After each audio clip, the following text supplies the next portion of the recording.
You're watching the Metaphysical Mentor podcast with Michael Philpott.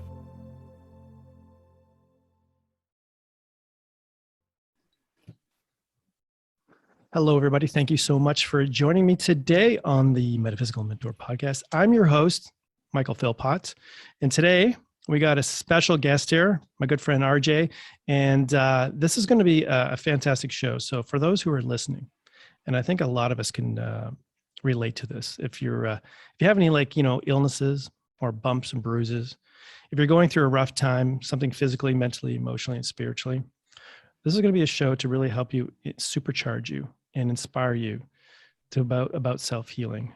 And I really think this is a really fantastic topic, especially these days now. I think a lot of people are going through so much these days, and they're looking for answers. They're looking for help. They're looking for some type of guidance. And I have a lovely book here. Sorry, let me just pull that into the camera view there. So if you're listening to this, we got a great book here too. And I'll have all RJ's information in the description below too as well. But RJ, my friend, how are you? I'm very well, and thank you for having me. I really appreciate that. So yeah, this is a really a fantastic story that you have. And it's really about self-healing. And it wasn't just like one thing that you had. You had a lot of stuff going on, which was like, I was like going, okay, not only did they give you this, but they added this on top and then sprinkled a little bit more disease on this. And then you had to work yourself through this. So for my audience, and I know you've talked about this on a million other podcasts, and I'm really happy that you're on, but just for my audience, just give me a little bit of backstory of what happened and how you started down this journey, if you could. Sure. Yeah. The highlights of the disharmony would be a diagnosis of permanent chest down paralysis. And the sprinkling of other issues was diagnosed with type 1 diabetes, hypothyroidism, Hashimoto's autoimmune disease, sepsis, pancreatitis, thyroiditis, and something called autonomic dysreflexia, which is not quite that common, but it is common for paraplegics and quadriplegics who have an injury above T6. And the major focus of my injury was T7 and T8. And autonomic dysreflexia essentially is your autonomic system, which is what regulates breathing, body temperature, heart rate, pulse, things like that. It just goes completely haywire. It's no longer being automatically regulated. And so it's life-threatening. A lot of paraplegics and quadriplegics end up dying from complications of autonomic dysreflexia, things like stroke, aneurysm. You can go into a coma. So those were probably the highlights of the issues that needed to be addressed. I don't mean to mean light of it, but I guess Spirit really said that, yeah, if we're going to do it, we're going to do this right. We're going to make sure that you have all the stuff, because those are some real serious elements. And I think a lot of it just compounded on that. So, I mean, the sepsis, and then if for those who are listening, could you explain just what Hashimoto's is? I think a lot of people may not be familiar with that. Yeah, it's an autoimmune disease or disorder where the body is actually attacking itself. So you no longer have an ability, your immune system is not working properly. Instead of fighting off free radicals that are coming in, it can't really differentiate between free radicals and what needs to be inside the body. So your body ends up starting to attack itself, and it makes literally every moment difficult because your body's not running properly at all. And Hashimoto's is a big problem for people. Yeah, it certainly is. A lot of autoimmune diseases. I've had my own, which is very similar to Hashimoto's. It's Guillain-Barré syndrome. I don't know if you're familiar with that, GBS. So I've had some bouts with that. So it's very much exactly the same thing, is that the body starts attacking itself. And I was actually paralyzed. I was basically from the waist down myself. And it was a horrific experience. And then I was lucky enough, it didn't progress too much into my lungs, but it was pretty close. It was kind of touching close, but I can empathize with the whole idea of self-healing and the kind of the mental strain of it. And it took me a long time to reconcile that and the disease, especially when I got hit a second time. The first time I was young enough, I was arrogant. I was like, screw this stuff. I can get through this. And then the second time, that's when it really hit home for me. It's like, oh, okay, something's seriously messed up. I need to get things done. So, in one of the ways that you did it, so if you had to think about back in that time, now I know you had some real spiritual abilities early on in your lifetime.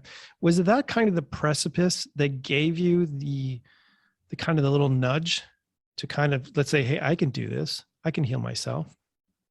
Yeah, absolutely. And you're right. I've said in other podcasts, as a little kid, I would naturally just leave my body, what we call astral projection or projecting your consciousness. I certainly wasn't being taught any of these things as a child. I would just naturally do them. And consciousness exploration, which is what we call it now, was something that I was just doing naturally. I came into this incarnation just doing that. As well as a little kid, I literally used to say, if I ever get sick, I'll just heal myself, which is a very Wow. bizarre, yeah, it's a bizarre thing to say. But clearly there was the recognition that at some point in this incarnation that I was going to need to be tested in terms of being able to heal myself. So I kind of came in, and we all do, by the way. I'm just consciously aware of it, but we all do. So I came in with the I call it a muscle memory or a remembering of how self-healing and self-realization or enlightenment, it's a repeatable, robust process that anyone can do because it works the same for everybody. So I So came into I just want to just interrupt you there. Can you just repeat that? Because I think that's really important. The idea that it's repeatable and anybody can do that. yes. Okay. Yeah. Maybe I said that too quick. I So just thought it was very golden. It was like one of those golden nuggets. And I think, yeah, yes. you have to understand this. This is really important.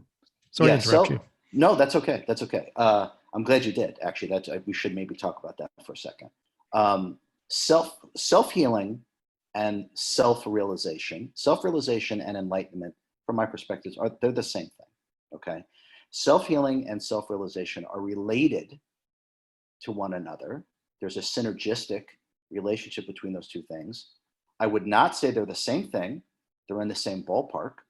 I would say self-healing on a profound level, and maybe I might be an example of that, is an element of self-mastery, which is complete dominion over body, mind, and our body of energy. And to be able to put a completely destroyed body back together is an element of self-mastery. Now, to go back to what you said, it is a repeatable process because it works the same for everybody. You know, what's inside me is the same thing that's inside you. The process itself is literally metaphysics. You can even call it an aspect of alchemy, if you like, transmutation.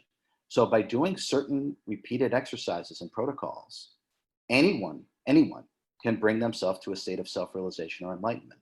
Now, it's a matter of one, the will to do it, and the level of surrender, which sounds like an oxymoron when we talk about will and surrender. They seem like they would be in polar opposites. Yeah, that makes sense.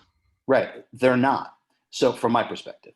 So most of us associate our will, okay, with some form of fighting or overcoming a challenge or, you know, getting tough and bearing down and using your will. And that's absolutely true, without a doubt. I would simply offer up at a certain point within everyone's evolution, within the evolution of their own temporary individualized consciousness, that the highest use of the will is to harness your body of energies into complete surrender. And at that point, self-realization, enlightenment, and authentic self-healing is now on the table. But we have to sort of make that paradigm shift in terms of how to harness the will properly. And from my personal direct experience and my own self-realization or enlightenment, whatever word you want to use, doesn't really matter to me. It was the surrender, which is what allowed me to remember how self-healing works and how self-realization works. It wasn't through fighting anything. I literally had to surrender to what was going on in totality, which is actually the harnessing of your will, your complete energies, to come completely to the present moment and not let your energies flare up in a defense mode, which is what the ego mind identity does. It's constantly in a constant battle. So from my perspective, self-realization and enlightenment is a repeatable process. When you are taught properly and you simply have an open mind and the will to do it, it will happen. But we need the proper teachings, we need you to harness your will, and you need to be completely open-minded in the sense of a surrender. Yeah, I think for most people, they really have a difficult understanding that concept, because it makes so much sense. Like, the will, we always talk about willpower. We talk about, I got to have the willpower to do this, got to have the willpower to do that. And it's always, like you said, it's that fighting. We feel like we need to fight something. And if we're fighting a disease, we got to fight the disease, and we got to fight this. And to learn to surrender is to allow yourself to focus, use that will to surrender, to use that energy that you would use to fight, to actually pull it in and surrender. Which for me, I was like going, really? How in the hell would you do that? Like, that seems so, like you said, it seems like so off the charts. Like, I mean, how am I going to use my will to surrender? And I think that is so hard because we're always trying to be in control. Yeah, you got it. I mean, 100%. And we're talking about sort of rational mind and higher mind. We're really talking about two different things, really, right? So, and they're all part of the total self, but the rational mind is always in defense. It's always compartmentalizing, fragmenting, and fighting. And the higher mind does the exact opposite. So if we think about non-attachment or detachment has a bit of a negative connotation, but it's not accurate. We're gonna get into that right now because I think it's important in terms of surrender using the will. Yeah. So non-attachment or detachment is empowerment. Okay, again, it's the opposite of what we've been taught. We're taught to believe in things, get involved in things, and push yourself. Now, in order to do that, you're using your energy to identify with something and to push yourself. That's your energy that you're using. Okay, it is our most precious resource, is our energy, right? It's how we think, emote, animate our body, and create experiences. We're using energy. We've been given energy as a master creator to create.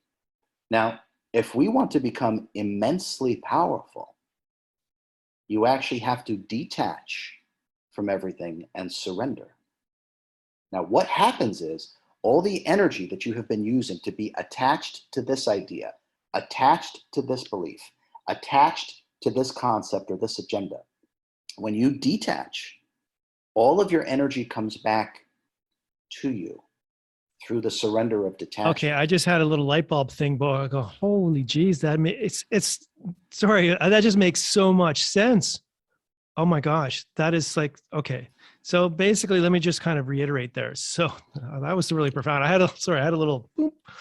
That makes so much sense. Okay, so basically, if you detach from the external environment, I guess sounds like it is, and we just allow that energy, because we're sending out all this energy out and to do this, to do that, right?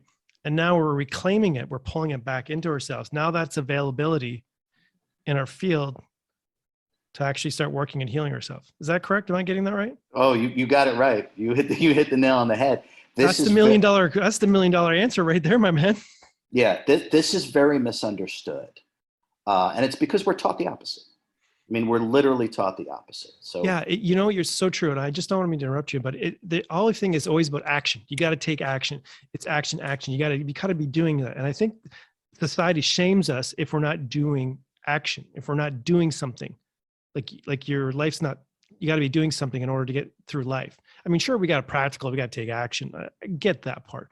But on a self-healing and a self-actualization way, it's better really to kind of go inward instead of trying to produce outward.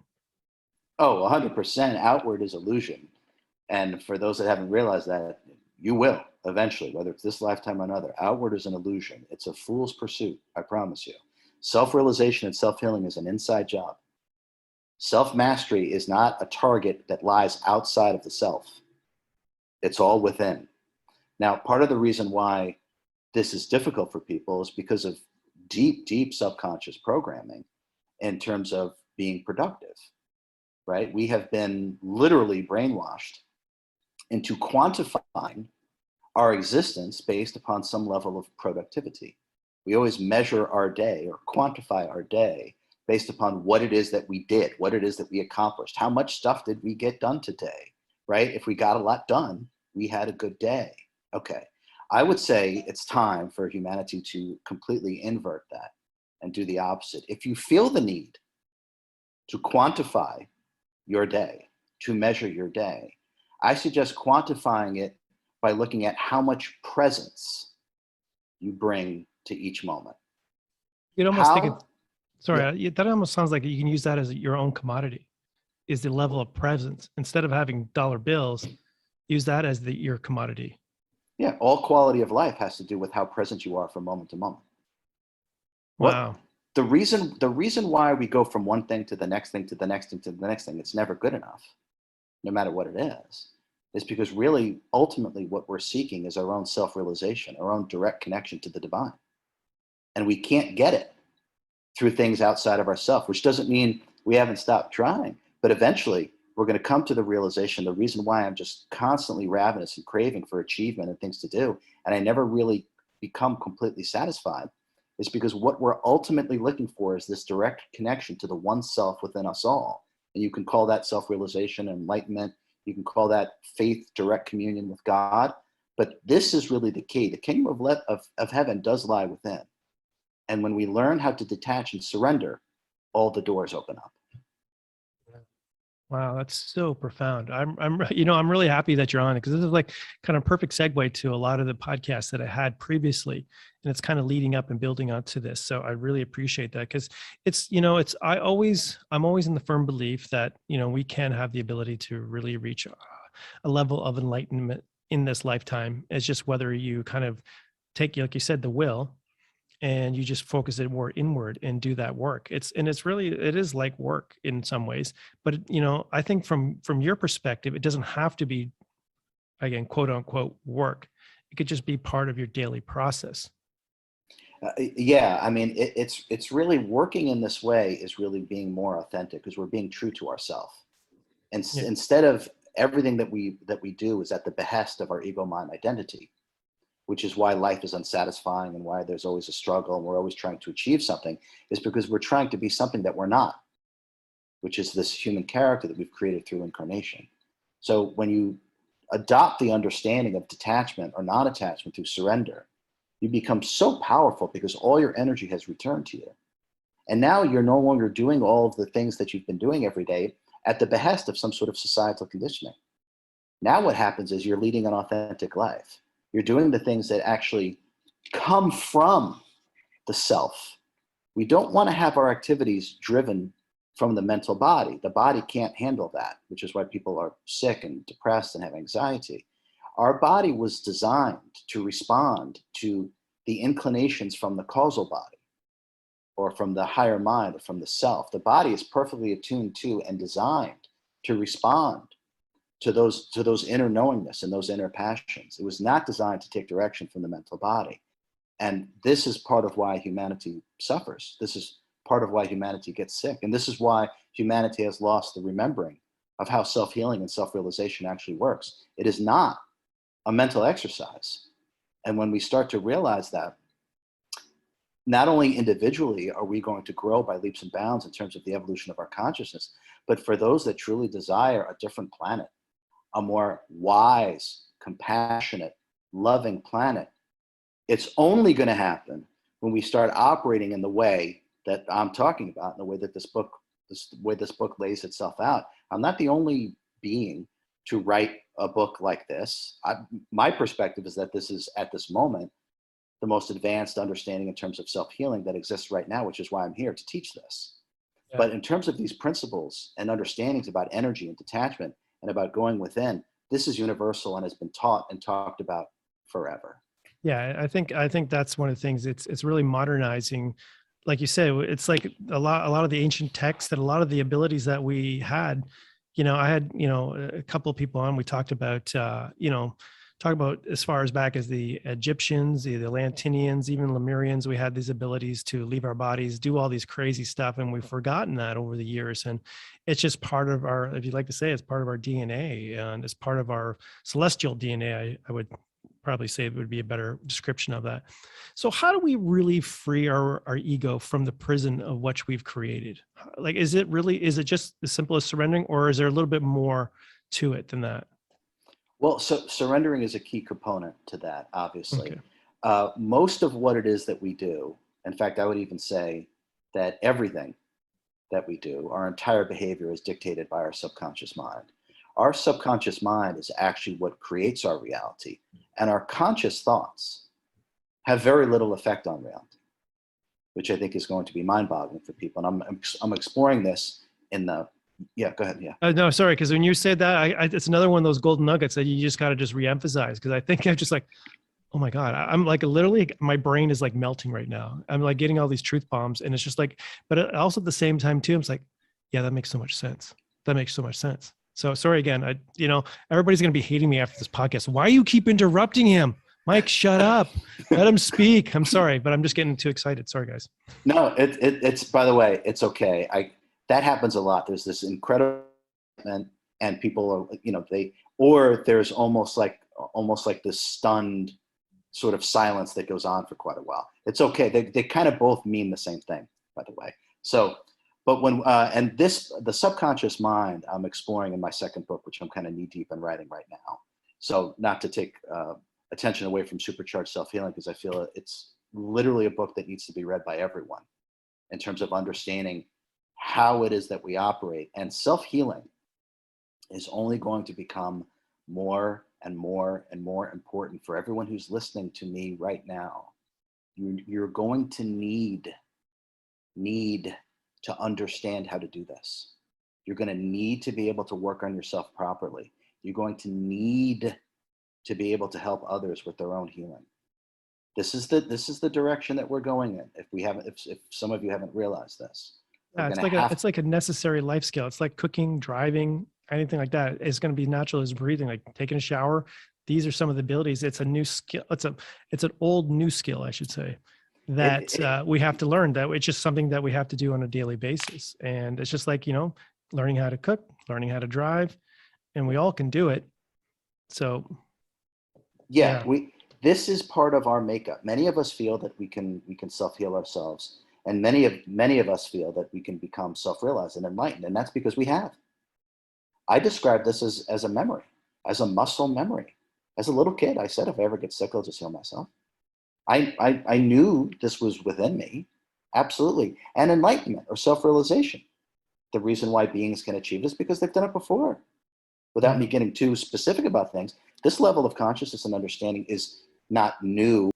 So you were saying about the idea of the consciousness and the ability to remember, stuff like that. I know you talked about that.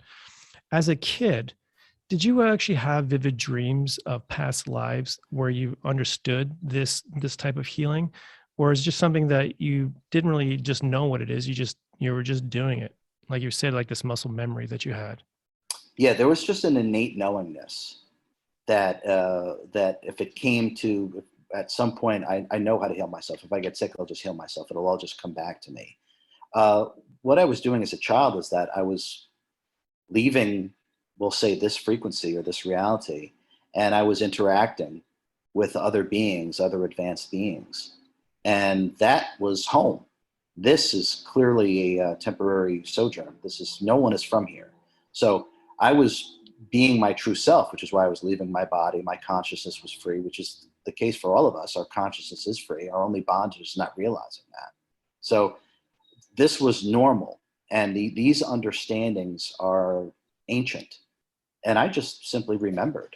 The specifics, though, Mike, didn't come back to me about self-healing until I had awakened from the emergency life-saving surgery they had when they performed a laminectomy. They scraped off the infection, the sepsis, right off my spine. I was already paralyzed. But when I woke up from surgery, I literally had awakened. I mean, I was in a state of cosmic consciousness. It's like the only way to describe it, as bizarre as it sounds, I knew everything.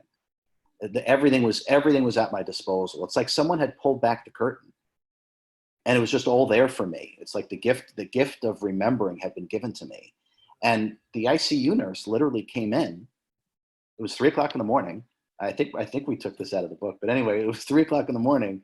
The ICU nurse came in. She saw that I was finally awake from the surgery, and she's, how you doing, this and that. And I said, I'm okay. I said, I'm still paralyzed. And she said, yeah, but you should be okay. I said, yeah, but I'm going to walk, and I'm going to walk in 100 days. And let me explain.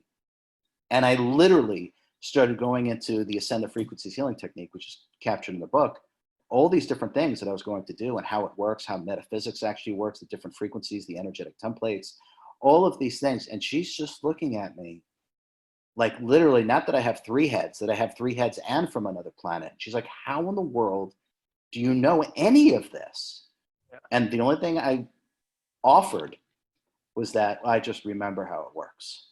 Wow. So it came back to me literally like, pull back a curtain. I'll give you an analogy, which makes maybe it'll be easier. Please. If we're in a maze, okay, we don't know after we see a possibility of making a right or a possibility of making a left. We don't know what lies after that. We have no idea. We have to make the right to figure out what's after that. We have to make the left to figure out what's after that. We don't know how to get out, right? Now imagine that you simply lift up from the maze and you're looking down at it. And in 1 second, you see the whole thing. You totally understand everything about it in 1 second. That's what it was like. It was instantaneous knowingness, or a deep, deep, deep level of claircognizance. Everything came back in one single moment. I knew exactly what to do. Wow. That's crazy. So what did your doctors think afterwards? Like they must have just kind of lost their mind. They're probably just shaking their head going, what? Did they like just, they must have tried to use you like a guinea pig. Like, okay, let's scan this guy. Let's see what's going on. Like, is it getting healed? You must have been through a whack of tests afterwards. And they're probably trying to figure out, what did you do? Yeah, it's interesting because I have about 18 hours of footage that I'm going to either make into a documentary or a show. I think that'd went be back. fabulous. Yeah, I went back because I lived in the hospital rehab for about 2 months. I was there for several weeks even before getting transferred into the rehab. So the neurosurgeon, fantastic neurosurgeon who performed the surgery. I mean, he was the one that informed me that you can't get better. No one gets better. Your spine is just irreparably damaged. It's just the way it is. And there's an MRI of my spine on the website in the video. You can see it. And the doctor's notes, complete paraplegia, pre-surgery, complete paraplegia, post-surgery. So, but after a short period of time, it was about 2 months, I was walking, not very well, but I was walking after about 2 months, and I had just been discharged. So I made an appointment to go see the neurosurgeon. And I think I had a walker at the time or a cane at the time, but I was standing and walking, but not well. So he saw me at the end of the hall, and he was talking to 2 other doctors. And he literally put his hand up to the doctors, almost like, stop talking. And he almost broke into a jog coming down the hall to see me because I was standing there. Now, this is a fantastic surgeon, highly educated. He's brilliant. His IQ is probably off the charts. He was reduced to using the word ginormous 3 times because he had no explanation for why I am standing. He just kept saying, RJ, this is ginormous that you can do that. I mean, it's just, this is ginormous that you're able to stand. So they have no explanation for it. I explained a little bit, and even that was almost like, it's so far out of their comfort zone, but there's no denying it. And I also interviewed my doctor, regular doctor, who oversaw my care when I was in the hospital rehab as well. And he describes it as my ability to cope is immeasurable, which I just think is an interesting perspective. Yeah. And he actually showed me that in his notes in regards to me, because I had so many things wrong with me. Of course. He said my ability to cope is immeasurable. He'd never seen anything like it. It's like nothing affected me, which in a sense, it didn't affect what I really am. My body mind had a whole bunch of problems, but me, what I am, it's untouched. Yeah, that's so profound. That's so amazing. Yeah, it's a great story. And that's one of the things I was so happy to have you on, because it's really about inspiring people. And I love inspirational stories. And, and I've seen so much happen over the last couple of years. I've had a young lady on the show. I recorded it a couple of months ago. It's going to be airing up. And she talked about how she did a self-healing workshop, and she had basically this moment where she dipped her toe into the field, and she is or just waiting back on her scans. And I'm pretty sure the scans are going to be negative, but she said it was like the most glorious experience of it. Like she just remembered who she was. Her body did all these freaky things. And it was such an amazing experience for her. And she's a big advocate of it. Like, it's just, you kind of have to really, really use that will, like you said, and surrender. And that's basically what she kind of described it too, is like, you surrender to that field, that ever divine love, and just allow, like you said, be present, be allow, and have that happen. So one of the things I want to talk about is that in your book, you talk about the 4 directions of consciousness, which I thought was kind of cool. And it's like, okay, what is he really talking about? Because, I think I understand levels of consciousness as we move up into the ascending to the divine, but you kind of break it down into 4 directions of consciousness. Can you talk about that for a bit? Sure, yeah. So why I feel that's important is because every soul has a way that it likes to work. So we all have a proclivity towards one or more of these things. And there's only really 4 ways that a human being can really operate. It's either through reason, through emotions and feelings, through faith, or through the will. And that's kind of it. Now, all of us, we get our best results whenever we have a goal or something that we need to do or to achieve. We use one or more of these, what I call avenue or directions of consciousness. We might not know it, but we do. Now, why it's important is because anyone who has a health challenge, or even if what they're after is self-realization, let's say they're fine, and they're looking for self-realization, they're going to realize that they get their best results by utilizing one or more of these things. And once we discover which one is best for us, how we get our best results, then we're going to be able to lean on that. We're going to be able to use that. And I utilize this in terms of self-healing. I gave those 4 directions of consciousness, or 4 avenues of consciousness, so people can realize which one is me, because there's certain questions that you ask yourself that'll give you the answer that are in the book. And then based upon that, I provide examples of how you can use any one of these 4 directions based upon the answer that you got in terms of which way that you like to work. You can then start to use some of the truths in the book as it relates to the direction of consciousness that you get your best results from. So we're going to play to our strengths. Essentially is what we're doing. We're going to play to our strengths. And by seeing what those 4 things are and asking the right questions, we tangibly discover how we get our best results. And then you're able to use that to achieve your own self-healing or self-realization. Wow, that's so profound. So it's almost, I don't mean to kind of like change it, but it almost sounds like it's almost like a personality. We have these kind of, in a way, I mean, I'm just trying to kind of like just wrap my head around it, but it just sounds like these are my strengths, my personality strengths. And this is how that, so if I can use these to my advantage and figure out which ones are better for me this way, because some people may not have the willpower. Somebody might have more faith. Maybe it's more of a faith thing, which a lot of people have. Some people, like I said, have no willpower at all. Then, reason and feelings, right? So somebody might be more of a feeler than they are like, rational mind. They can really feel it, right? So now, is it beneficial once we realize and understanding through the book that once we realize what these areas or strengths are, is to try to utilize as many as we can, or are we just trying to take the main one? So let's say faith was like your main one. So you have a really strong faith. Take that but not really work on the others or try to incorporate the others, or just basically just use faith and do from there. Yeah, it all depends upon how we get our best results. So if someone said to you, Mike, hey, I get my best results when I just power through, as an example, when Yeah. I just, pedal to the metal, I grind right through it and I make it happen. Okay, so that's someone who uses their will, right? I would not say to them, you have to now start using faith to heal yourself. Yeah. It'd be kind of like counterintuitive to be kind of going, looking at you going, what is Yeah, this guy smoking? it doesn't make sense because we're not, that soul operates in a way that it's most comfortable in order to get its best results. It is not for me to impose some other way upon the way that soul gets its best results. So I just wanted to provide an understanding of the 4 ways in which that we can get our best results. And then depending upon whichever one works best for you, we're going to be able to utilize that. If you don't use emotions and feelings and you don't use reason and you're heavy on faith and you're heavy on the will, well, fantastic. they're all the same. They're all equally effective. There's not one better than the other. It's just a preference. And that's why I say each soul has a way that it gets its best results, because that's how it's most comfortable working.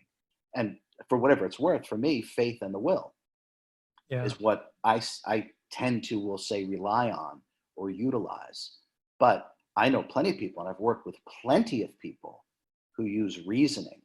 Once they start to understand things mentally, they give themselves permission to all of a sudden do these amazing things, because they're utilizing the one thing that they feel most comfortable with, which is their reason. Some people are very sort of intuitive emotionally. Gut, everything is the gut, how that feels. I'm not really sure. Let me let that settle, that kind of thing. Everything is sort of intuitive feeling within the gut. I'm not going to tell that person that they need to start using the reason and they need to start powering through everything for their self. It won't work for them. Yeah. It But makes total sense. yeah, so we just play to our strengths. And then in the book, it shows you how you can use any one of those things. And that's kind of like the underpinning of how you're going to approach all the different self-healing, the ascended frequencies healing technique, all the other things in there, because you know intuitively that you're working in the way that you get your best results. So you're not taking yourself out of your strength. You're actually playing to it. Do it. Yeah. I think that's so profound.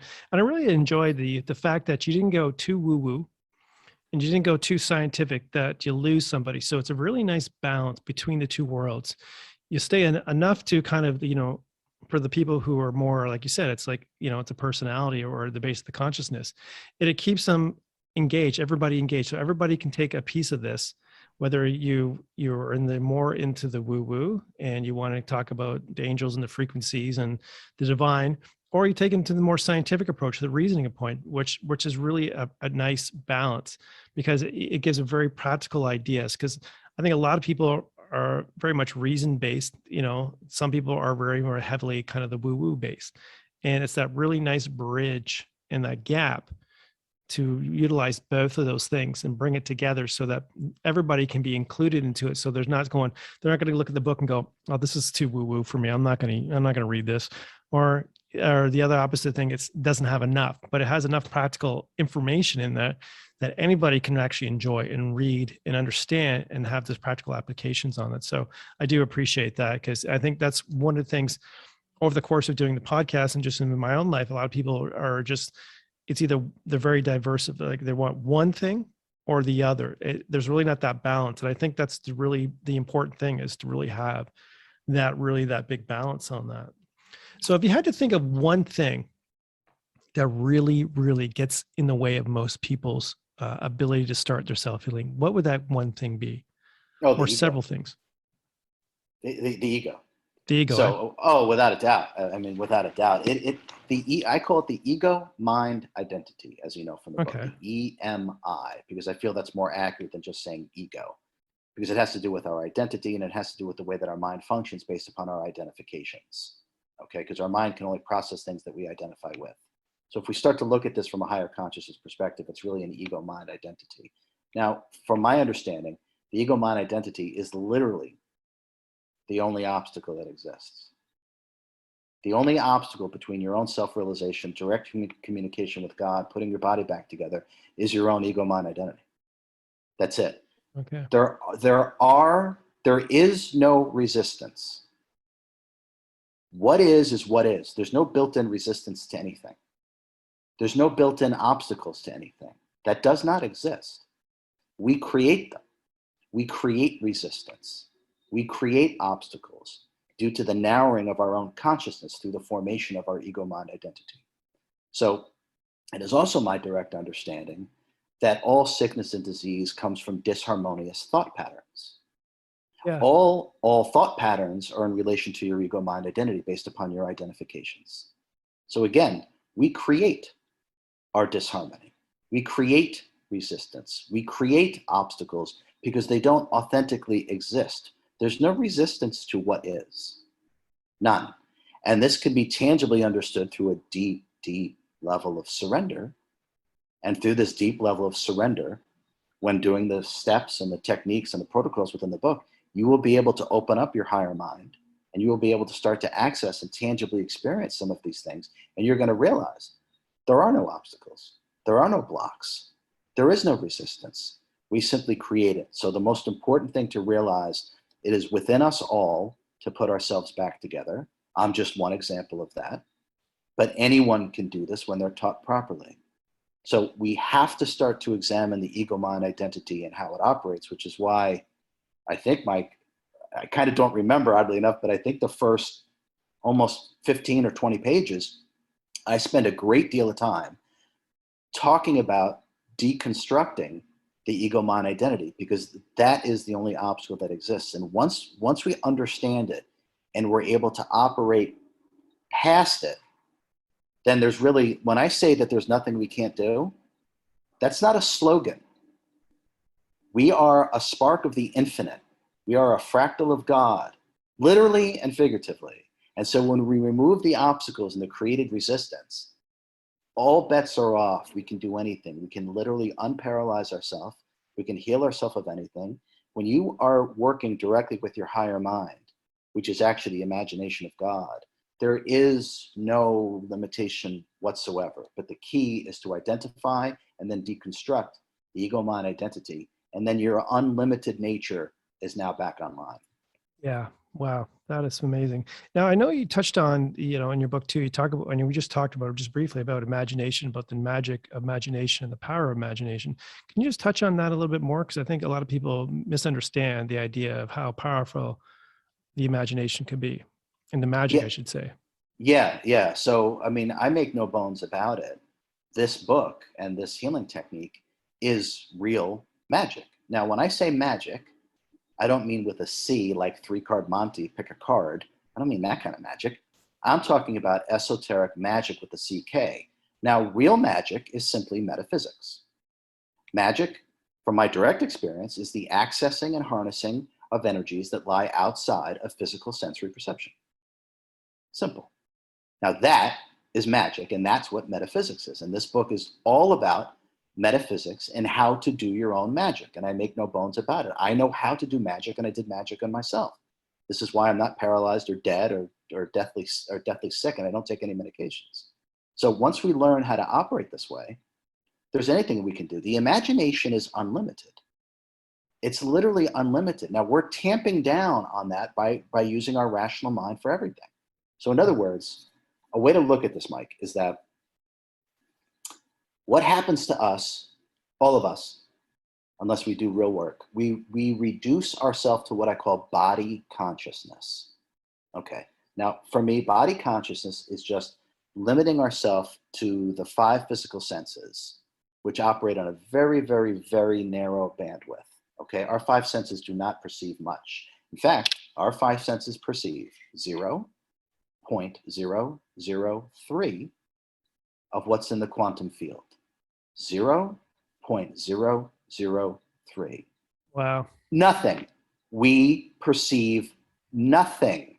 Now, let me just add to that for 1 second to understand body consciousness, okay, and how useless essentially it is, especially when it comes to self-healing, okay, or self-realization. All right. So if we're perceiving essentially nothing, which is what our 5 physical senses give us to. Now, the data stream that comes into the 5 physical senses, that's the data or the fodder for the intellect, the rational mind. Nothing.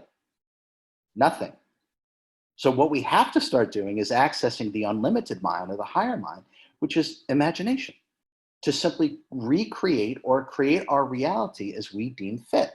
Now, most of us don't do this because we reduce ourselves to body consciousness, and because we've been so programmed through societal conditioning or brainwashing, which is really the same thing. So we are taking a limitless, immortal fractal of God, which is what we all are, and we're reducing it to 0.003 of what it can really do.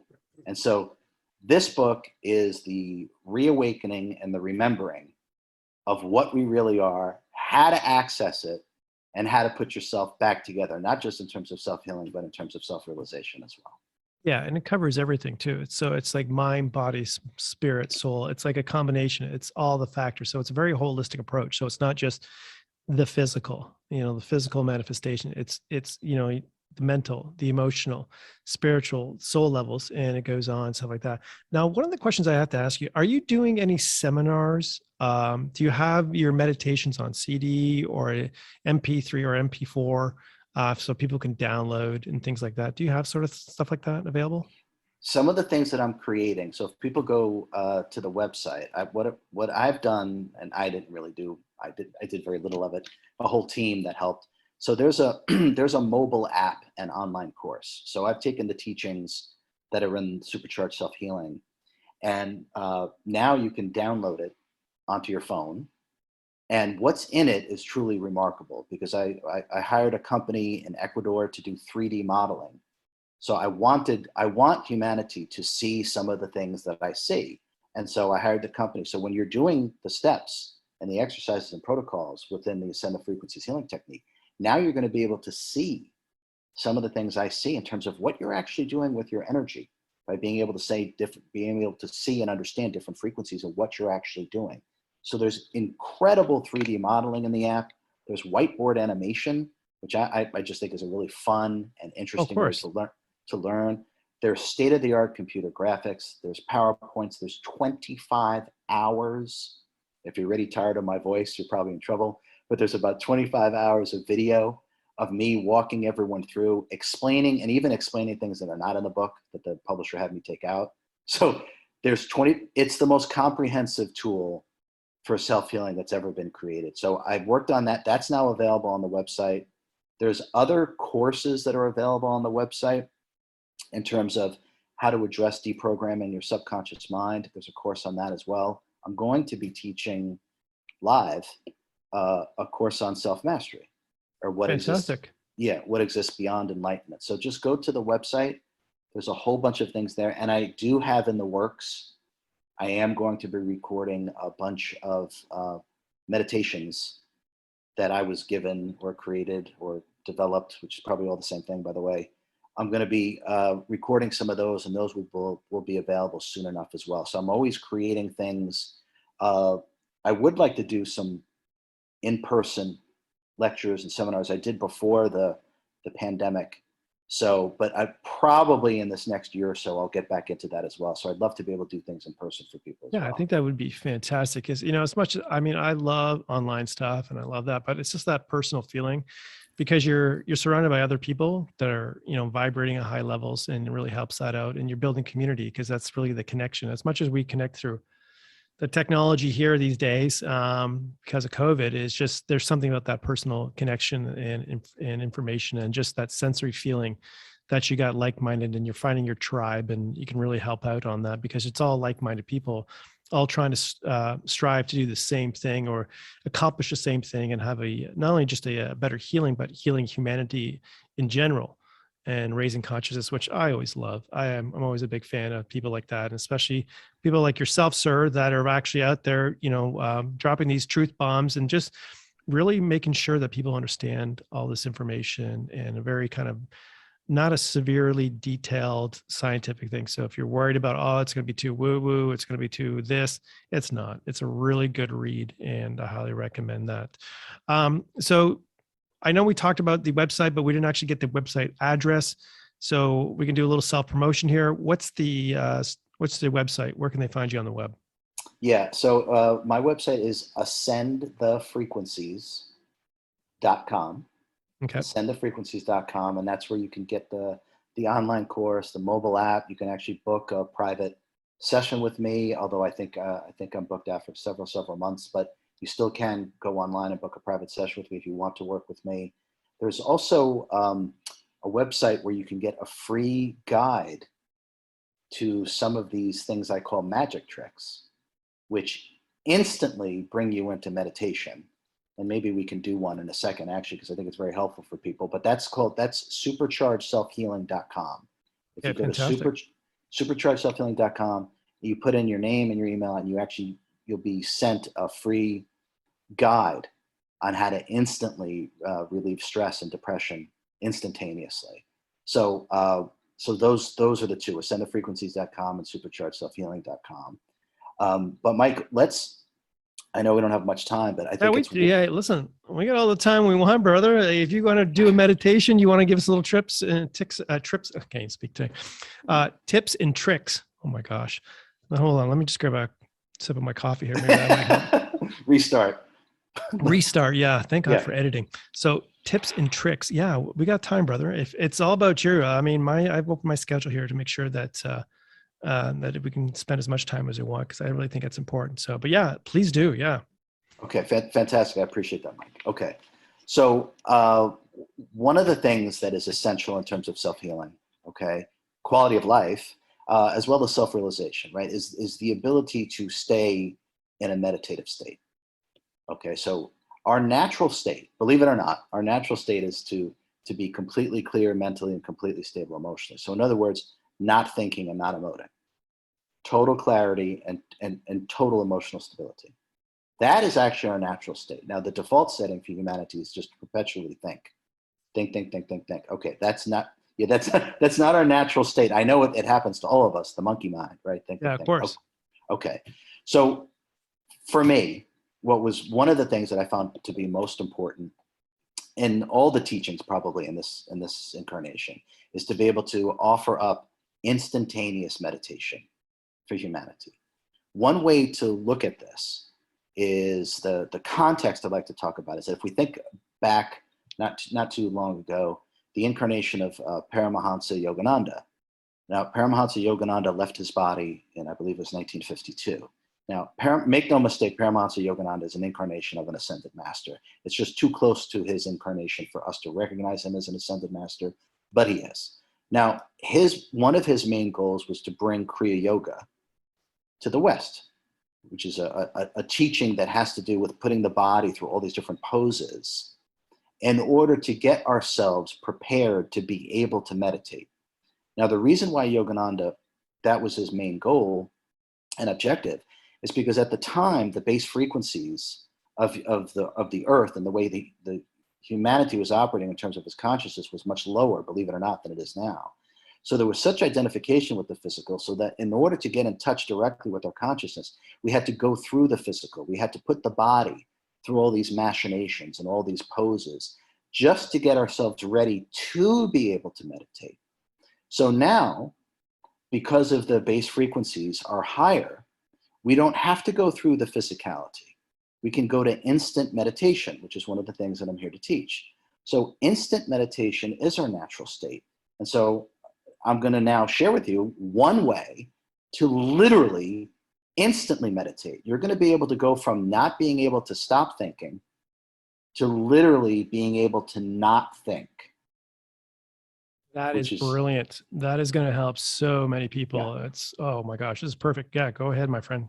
Okay, it's the easiest thing in the world. And there's many of these tricks, by the way. Some of them are in the book, and I'm actually going to be coming out with a course on mental health that shows over and over all these different, and make no mistake, these are real magic tricks because they move your energy in a second. Okay, so here's how to instantaneously meditate. Your two eyes that are, attached or inside your head, your two eyes, just simply pretend that they're floating in space with no brain attached.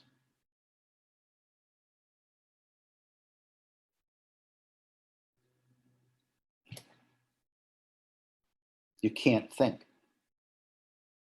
You're so focused on pure perception. Yeah. Pure awareness. Meditation. So it's just as simple as basically taking your eye, visualizing your eyes coming out of your head with no brains and just looking around. Yeah, you don't even have to take them out of your head. Just imagine your two eyes right here are not attached to your brain. Pure perception. Wow. You can't think. That's pretty cool. So we now go from, RJ, I can't stop thinking. I can't meditate. I've tried and tried, and I get it. I've tried and tried and tried. I can't meditate. Oh, yes, you can. And you'll do it in a second. And you'll do it effortlessly. Because this is the truth. This is the true nature of things. We are not our thoughts. The self is meditation. The self exists prior to thought, prior to emotion, prior to the body, prior to incarnation. You already exist before you got here. So by using pure perception and not allowing it to see yourself as attached to a rational mind that just processes information, so just see your two eyes floating with no brain attached. Wow. Stay that way. It's effortless. That could be something simple as you can use that at work. If you're sitting there and you got a couple of minutes and you're zoned out on your computer or even at home, if you got time, stuff like that. I'd probably not recommend while you're driving, but the idea is that, you can be anywhere and do this for the most part, which is something simple. You're on the train to go to work, you're on the bus, whatever, something that you're not driving, you're sitting at work, you're at your desk, you're in front of your computer, and it just kind of gives you that ability just to kind of to settle things down and be more present. And it's amazing when you become more present, you become more clear. And the solutions the solutions to the problems that you're facing, sometimes you start to get the answers to it because now that you're more present to it, which is kind of a little bonus thing. Not only you're settling the animal body down, because it's all revved up and ready to go, jacked up on caffeine and adrenaline just from stress or work. You can take your time, relax, and just get focused on that. I really like that. That's a really simple technique. And I hope everybody's listening. Just try to, just try it, and I really think that you really enjoy that. And then obviously, of course, check out RJ's information on the website too as well. Oh no, do you have social media too as well? Let's throw the social media out there too as well. Yeah. So my YouTube channel is Ascend the Frequencies. Okay. I do something weekly called Everyday Enlightenment. Okay. Which is once a week. I'll do a video where I'm just, Everyday Enlightenment, where I'm talking about how we can apply an enlightened understanding of ourselves and the greater reality in our everyday life. People find it very useful. So that comes out once a week. So, excuse me, please go ahead and subscribe to the YouTube channel, as well as my Instagram is Ascend the Frequencies 12 on Instagram, and I post every day on Instagram. And to add one thing, Mike, about yes, please do. In the mode of observation or meditation, I want everyone to understand that action is taking place through observation. Now, what is taking place is the activation of your divine intelligence. Now, what's happening is when you're not using your rational mind, what is happening is that all your eons and eons and eons of wisdom and understanding comes online, and it is already activated simply through observation. We don't need to think our way through things. This is not true, and I'll prove it to you. Mike, you and I have had a wonderful conversation, and we've talked about some fairly high-level stuff. You've understood every word I've said without thinking. Yeah, that's true. Yeah, you know what? That's true. Yeah, because I'm so present. Like I'm not really thinking about anything. I mean, I got like a million notes here that I was going to talk about, but you're right. That's really bizarre, brother. Let that profound epiphany sink in for a moment. You have understood some stuff on a fairly high level, and I could keep going with other stuff, and you would still understand every word I say without thinking. This is speaking to what I just talked about. Through observation, action is taking place. It is the activation of your divine intelligence. Your inner knowingness knows everything that I'm talking about. I'm simply reminding you. Yeah, so helping us remember. And that's why you don't need to think about it. So let's take this one step further. Sure. Take it one step further. Understanding, which we just discovered, and real communion happens when you don't think. Understanding and communion happens when you don't think. That's number one. One more notch deeper. Okay. Because this you're going to blow, everybody's been listening, they're going to blow their minds away. They're going to be going, what did I just listen to?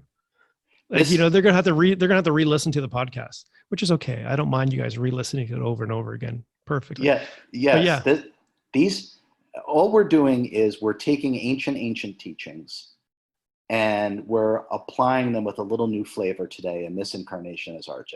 That's all that's happening. This is really nothing new in that sense. I'm going to be tying this incarnation. I'm just tying old things together and bringing it a little bit of a new flavor for the 21st century. That's all. Okay. So number one, all understanding and real communion happens when you don't think. So let that sit. Now, here's the other thing about thinking. Thinking is not what we quote unquote think it is either. Okay. Let me give just a little bit of context in terms of, I want humanity to stop thinking so much because frankly, it's terrible for you. And it's not really what you think it is. Now, it's unnecessary. That's the thing. It's unnecessary. It's a big misuse of our energy. Our body needs our energy. We got to stop wasting it in thought. You want to heal yourself and reach self-realization. You got to learn how to stop thinking. Now I'm going to point out how you don't even need to think. Okay. So I'll use a prop. Okay. So here's my coffee mug, right? Okay. Yep. So you see a cup, you know how to drink from it. You see a chair, you know how to sit. You see a bed, you know how to lie down. You know how to dress yourself, feed yourself, clothe yourself. You get in your car, you know how to drive. You know where all your stuff is in your house. You know where work is. You know where the store is. Your entire life is memorized. Your entire life is programmed within your subconscious mind. Your entire life is memorized. Wow. There is nothing to think about. That's a real truth bomb right there. And you know what? That's a perfect segue to close the podcast. What a great way to close the podcast. I absolutely love that. For everybody listening, I'm going to have RJ's information in the description below. So we're going to have all that, all the links for the social media, the website, and of course, you know, where to get the book. That's a fantastic book there too, as well. What a really a treat. I really appreciate you spending the time and dropping those truth bombs. It was fantastic. Like you said, I didn't have to think, and I really hope people listen to this and understand the value of the information provided today. And I really appreciate you being on the show, RJ, and taking time out of that busy day that you have down in sunny Southern California. Can't even speak there. Say that fast real times. Sunny Southern California. I wish I was there, to be honest with you right now, brother, because Toronto weather has been crazy. It's been a lot of cold weather. So I appreciate your time, brother. Oh, it's been my pleasure, Mike. Thank you so much for having me. I truly enjoyed it. Thank you. Awesome. So everybody, I'm just going to close off the podcast here. So this has been the Metaphysical Mentor podcast with Michael Philpott. Thank you so much for joining me, and goodbye for now.